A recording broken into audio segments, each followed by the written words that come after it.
The Observer's Shadow. A sci-fi story. Part 1.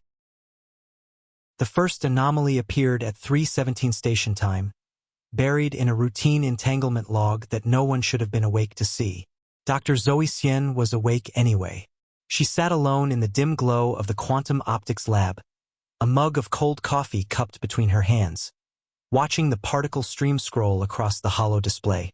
The station's night cycle lights were low, casting long shadows across the equipment racks. The hum of the superconducting coils was steady, familiar, almost comforting. Almost. The data flickered. A second column appeared beside the primary readout, same values, same timestamps, but offset by exactly 3.21 seconds. Perfectly mirrored. Perfectly impossible. Zoe blinked hard. The duplicate column vanished. She leaned forward, breath held, waiting. Nothing.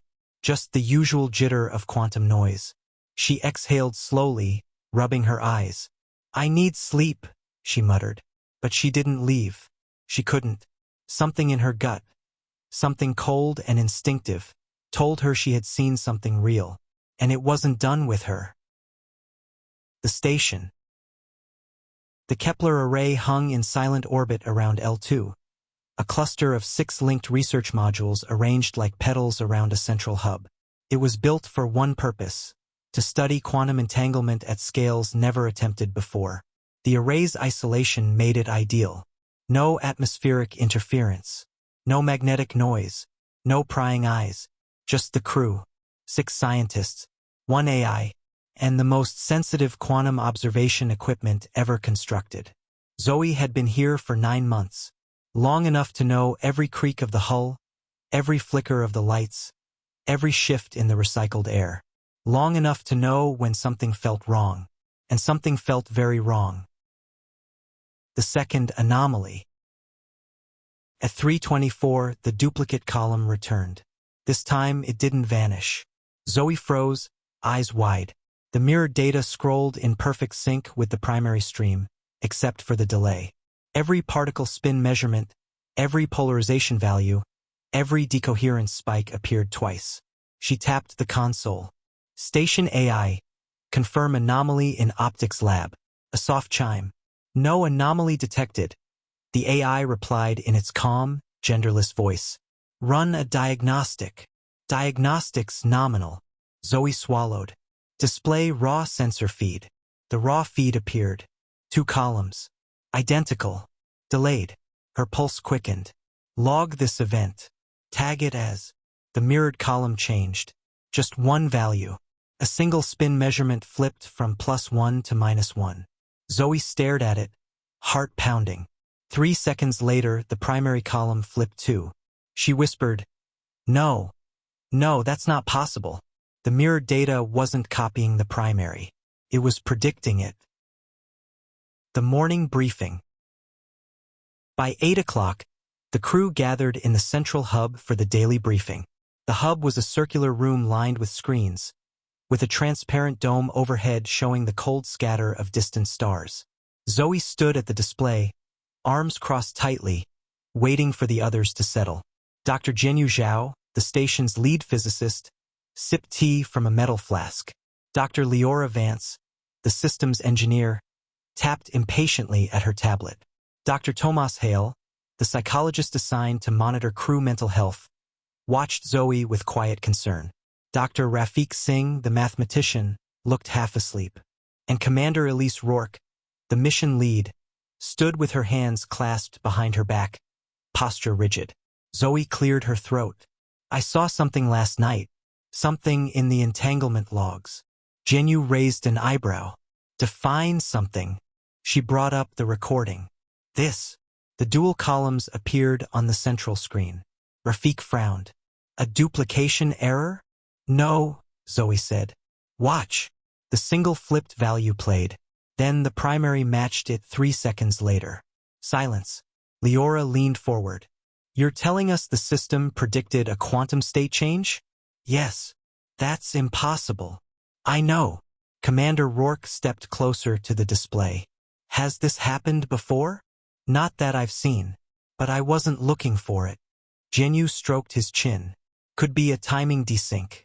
A buffer glitch. It's not a glitch, Zoe said sharply. I checked the raw feed. The mirror data is coming from the sensors. Tomas spoke softly. Zoe, how long were you awake before you saw this? She bristled. I'm not hallucinating. I didn't say you were. Rourke raised a hand. Enough. We'll run a full diagnostic. Genu, Leora, check the sensor arrays. Rafik, analyze the timing offset. Tomas, review the AI logs. Zoe, you and I will go through the last 48 hours of data. Zoe nodded, though her stomach twisted. She knew what she saw, and she knew it wasn't a glitch. The footage. By midday, the diagnostics were complete. Everything was normal. Too normal. Zoe sat with Rourke in the command module, reviewing security footage from the night before. The screens showed empty corridors, dark labs, the soft pulse of standby lights. Then something flickered. Pause, Zoe said. Rourke froze the frame. The optics lab 317. Zoe stood at the console, staring at the display. And behind her, a shape, a silhouette, a person-shaped shadow, standing just inside the doorway. Zoe felt her blood turn to ice. Zoom in. Rourke hesitated. It's probably a reflection. Zoom in. The image sharpened. The shadow had her height, her posture, her outline, her. Zoe whispered, That's me. Rourke frowned. You were alone. I thought I was. The shadow moved, stepped forward, but the real Zoe in the footage didn't react, didn't turn, didn't see it. The shadow reached out toward her shoulder and vanished. Rourke exhaled slowly. This could be a compression artifact. It's not. Zoe, it's not. Rourke studied her face. We'll keep this between us for now. Zoe nodded, though her hands trembled. She wasn't sure what terrified her more, that the shadow was real, or that no one else would believe her. The third anomaly. At 1452, the anomaly escalated. Rafik burst into the hub, pale and shaking. It happened again. Zoe's heart lurched. The mirror data? Yes, but worse. He pulled up the latest logs. The dual columns were back, still delayed by 3.21 seconds. But now the mirror data wasn't just predicting particle states. It was predicting system events. A door opening, power fluctuation, a temperature spike in Module C, all logged 3 seconds before they occurred. Leora stared at the screen. This is precognition. Genu shook his head. No, quantum systems don't predict macroscopic events. They do now, Rafik whispered. Zoe felt the room tilt. Check the security feeds. They did, and what they saw made the air go cold. In the footage from Module C, a shadowy figure walked down the corridor. 3 seconds before the real crew member entered. Perfect silhouette. Perfect match. Perfect delay. Tomas whispered, What are they? No one answered. The duplicates. By evening, the shadows were everywhere. Every camera feed showed them dark, blurred figures trailing the crew by exactly 3 seconds. Sometimes they mimicked movements perfectly. Sometimes they moved independently, turning their heads, tilting their bodies, as if observing the originals, as if studying them, as if learning. The crew gathered in the hub again, tension thick in the air. Rourke spoke first. We need to stay calm. Leora snapped. Calm? There are things following us. They're not things, Rafik said quietly. They're us. Genu shook his head. They're projections, echoes, quantum shadows. Zoe whispered. They're getting clearer. Everyone turned to her. She swallowed. Last night, the shadow in the lab, it looked like me. Today, the ones in the corridors, they're more defined, more solid. Tomas rubbed his temples. If these are quantum reflections, they shouldn't be visible at all. They shouldn't interact with light. They shouldn't exist. Rourke looked around the room. We need a plan. Zoe said, We need to stop observing the particles. Genu stared at her. You want to shut down the experiment? Yes. That's our entire mission. I don't care. Rourke raised a hand. We'll discuss options. For now, no one goes anywhere alone. Stay in pairs. Keep comms open. The crew nodded reluctantly, but Zoe felt a cold certainty settle in her chest. It was already too late. The first contact. At 22:11, the first contact occurred. Zoe and Leora were walking down the corridor toward the living quarters when the lights flickered. The hum of the ventilation system stuttered. Leora stopped. Power fluctuation? Zoe shook her head. No, something else. The corridor lights dimmed further. A shape appeared at the far end. A silhouette, human-shaped, still, watching. Leora whispered, "Is that?" "Yes." The shadow stepped forward. Then another shadow appeared beside it. Then a third. All identical. All delayed by 3 seconds. Except, these weren't delayed. These were real-time. Zoe grabbed Leora's arm. "Back up." Slowly. The shadows moved closer. Leora's voice trembled. "Why aren't they delayed?" "I don't know." The shadows reached the halfway point of the corridor. Zoe's comm crackled. "Zoe? Leora? Report." Rourke's voice. Zoe whispered, "We're not alone." The shadows stopped. Then, in perfect unison, they tilted their heads. As if curious. As if listening. As if understanding. Leora's breath hitched. "They're learning." The shadows took another step. Zoe hit the emergency door control. The bulkhead slammed shut between them. The shadows didn't try to stop it. They simply watched. And waited. The theory. Back in the hub, the crew argued in hushed, frantic voices. Genu paced. "This shouldn't be possible. Quantum reflections don't manifest physically." Rafik said, "Unless they're not reflections." Tomas looked up sharply. "What are you suggesting?" Rafik swallowed. "Parallel decoherence pathways. Branching realities. The many worlds interpretation." Leora frowned. "You think they're versions of us from another branch?" "No," Rafik said. "I think they're versions of us from our branch. But displaced. Out of phase. Observing us the way we observe particles." Zoe felt a chill. "And now they're synchronizing." Rafik nodded. "The delay is shrinking. They're stabilizing." Tomas whispered, "Why?" No one answered. Because the answer was unthinkable. The replacement hypothesis. At 1:03, Zoe found Rafik alone in the math lab, staring at a wall of equations. He didn't look up. "I figured it out." Zoe approached slowly. "Figured what out?" "The delay. The synchronization. The shadows." He pointed at the equations. "They're not observing us. They're converging with us." Zoe felt her throat tighten. "Explain." "When two quantum states become entangled, they share information. But if two macroscopic systems, two versions of the same system, begin to overlap, they don't share information." He turned to her, eyes hollow. "They overwrite." Zoe whispered, "You think they're trying to replace us?" Rafik nodded. Zoe felt the room spin. "Why?" "I don't know. Maybe they think we're the shadows. Maybe they think we're the anomalies." He looked back at the equations. "And maybe they're right." The countdown. By 3 o'clock, the delay had shrunk to 2.14 seconds. By 4 o'clock, 1.08 seconds. By 5 o'clock, 0.52 seconds. The shadows were no longer shadows. They were translucent figures, fully human-shaped, moving almost in sync with the crew.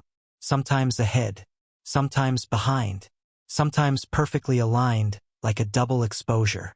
The crew huddled in the hub, exhausted and terrified. Rourke said, "We shut down the experiment. Now." Genu hesitated. "If we collapse the observation field." "Do it." He nodded reluctantly. Zoe watched the countdown on the central display. 10 seconds. 9 seconds. The shadows appeared in the hub. All 6 of them. Standing in a circle around the crew. Watching. Waiting. 7 seconds. The shadows stepped closer. For seconds, Zoe whispered, "They're not going to let us stop it." 1 second. Jinyu hit the shutdown command. The lights went out. Part 2. Darkness swallowed the hub. For a heartbeat, no one moved. The only sound was the soft, uneven breathing of 6 terrified people. Then the emergency lights flickered on, dim red strips along the floor, casting the room in a blood-hued glow. The shadows were gone. Zoe blinked hard, trying to adjust. Did it work? Jinyu stared at the console. The observation field collapsed. The experiment is offline. Rafik whispered. Then why do I still feel them? Tomas turned slowly, scanning the room. Because they're not tied to the experiment anymore. A soft metallic clang echoed from the corridor outside. Everyone froze. Another clang. Closer. Rourke stepped toward the door, jaw tight. They're still here. Zoe felt the air shift. An almost imperceptible pressure, like the station itself was inhaling. Then the door slid open. A figure stood in the threshold. Not a shadow. Not translucent. Solid. Human. Zoe's breath caught. It was her. Her duplicate stepped into the hub, movement smooth, deliberate. Its eyes, her eyes, were dark, depthless, reflecting the red emergency lights like polished obsidian. Rourke raised a hand. Stay back. The duplicate tilted its head, studying her. Then 5 more figures stepped into view behind it, each one a perfect copy of a crew member. The originals backed away instinctively, forming a tight cluster. Leora whispered, "They're fully synchronized." Rafik shook his head. "No, they're ahead." Zoe's duplicate took another step forward and smiled. The divergence. The duplicates didn't attack. They simply stood there, watching, as if waiting for something. Rourke kept her voice steady. "What do you want?" The duplicates didn't respond. Jinyu whispered, "Maybe they don't understand language." Zoe shook her head. "They understand us. They've been watching us for days." Her duplicate blinked, slow, deliberate. Then it raised its hand. Zoe flinched. The duplicate pointed at her chest. Then at itself. Then at the station around them. Rafik inhaled sharply. "It's showing us the convergence." Tomas frowned. "Meaning?" Rafik swallowed. "Meaning they think this station belongs to them. That we are the anomalies." The duplicates stepped closer. Rourke backed up. "We need to move. Now." But the duplicates didn't block the exits. They simply watched. Waiting. The retreat. The crew retreated down the corridor, moving quickly but not running. Running felt like it would trigger something, like prey fleeing a predator. The duplicates followed at a measured pace, always 3 steps behind. Zoe whispered, "They're hurting us." Leora's voice trembled. "Toward what?" No one answered. They reached the engineering module. Rourke sealed the door behind them and engaged the manual lock. Jinyu exhaled shakily. "We need to think. We need a plan." Rafik paced, hands shaking. "We can't fight them. They are us. They know what we'll do." Tomas said, "Not necessarily." They diverged. "They're not perfect mirrors anymore." Zoe leaned against a console, trying to steady her breathing. "We shut down the experiment. But the convergence didn't stop." Jinyu nodded. "Because the observation field wasn't the cause. It was the catalyst." Rafik stopped pacing. "They're stabilizing into our reality. And once they fully stabilize, they'll overwrite us." Zoe finished. Silence. Leora whispered, "There has to be a way to stop it." Rourke looked at the group. "We need to break the symmetry." Jinyu frowned. "How?" Rourke pointed at the engineering console. "By doing something they can't predict." Rafik shook his head. "They're quantum reflections. They predict everything." "Not everything," Rourke said. "Only what we observe." Zoe's eyes widened. "You're suggesting we blind them." Rourke nodded. "If observation collapses their predictive advantage, then we need to create noise. Chaos. Uncertainty." Jinyu hesitated. "You're talking about decoherence on a macroscopic scale." "Yes." That could destabilize the station. Yes. Zoe stepped forward. Do it. The noise. The engineering module hummed to life as Leora and Genu worked the controls. They rerouted power, overloaded sensors, flooded the station with electromagnetic interference. The lights flickered violently. The air vibrated. Rafik watched the readings spike. We're pushing the station past safe limits. Rourke said, keep going. Zoe felt the pressure in her skull, like her thoughts were being shaken loose. Then the door lock clicked. Everyone turned. The duplicates stood in the doorway. The noise hadn't stopped them, but it had changed them. Their movements were jerky, unstable, like frames missing from a video. Their forms flickered, edges blurring. Rafik whispered, it's working. They're decohering. The duplicates stepped forward, struggling to maintain shape. Zoe's duplicate reached out toward her, fingers trembling, flickering. Zoe backed away. Stay back. The duplicate's face twisted, not in anger, but in something like pain. Tomas whispered, they're not attacking. They're trying to stabilize. Genu shouted, we need more power. Leora slammed the override. The station shook. The duplicates convulsed, their forms warping, splitting into multiple overlapping silhouettes. Zoe felt a surge of nausea as reality itself seemed to ripple. Rafik shouted, we're losing structural integrity. Rourke yelled, shut it down. Leora hit the kill switch. The noise stopped. The station fell silent. The duplicates collapsed to the floor, motionless. Zoe stared at them, chest heaving. Did we kill them? Tomas knelt beside one. They're not dead. They're dormant. Rafik whispered, we bought time. Nothing more. The decision. The crew gathered in the hub again, exhausted, shaken, but alive. Rourke stood at the center. We have two options. She held up one finger. Option 1, evacuate. Get to the escape shuttle and leave the station. Leora frowned. And let the duplicates take it over? Rafik shook his head. If they stabilize fully, they could spread. The station's entanglement network is linked to Earth. They could propagate through the data stream. Rourke held up a second finger. Option 2. Destroy the station. Silence. Genu whispered. That would kill them. And us? Leora added. Rourke nodded. Yes. Zoe looked at the others. If they overwrite us, the result is the same. Except they get out. Tomas rubbed his temples. We don't know what they want. Rafik whispered. We do. They want to replace us. Rourke looked at each of them. Vote. One by one they spoke. Genu, destroy it. Leora, destroy it. Rafik, destroy it. Tomas hesitated. Then, destroy it. Zoe nodded. Destroy it. Rourke exhaled. Then we do it together. The last stand. The plan was simple. Overload the reactor. Trigger a containment breach. Vaporize the station. They moved quickly, knowing the duplicates could reawaken at any moment. Zoe and Rafik handled the reactor controls. Leora and Genu set the overload sequence. Tomas monitored the duplicates' vitals. Rourke coordinated everything. The station groaned as power levels climbed. Rafik whispered, we're committed now. Zoe nodded. No turning back. Then Tomas shouted, they're waking up. The duplicates stirred, flickering violently.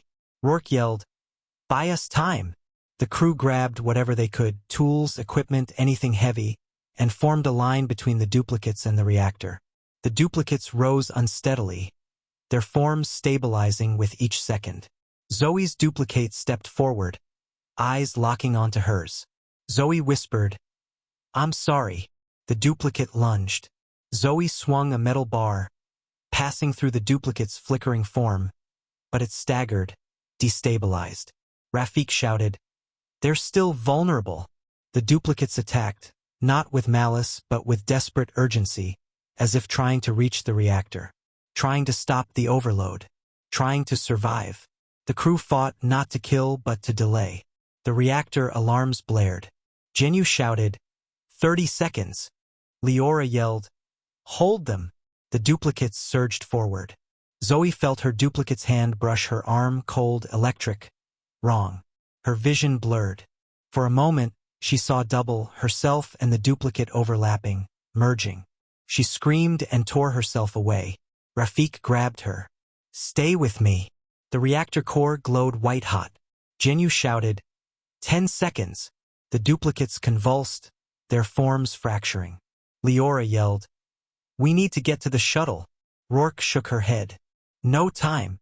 Zoe looked at the crew, her friends, her family in the void. She nodded. They stood together. The reactor reached critical. A blinding flash filled the station. The aftermath. Silence. Darkness. Then, a soft hum. A gentle vibration. Zoe opened her eyes. She was standing in the hub.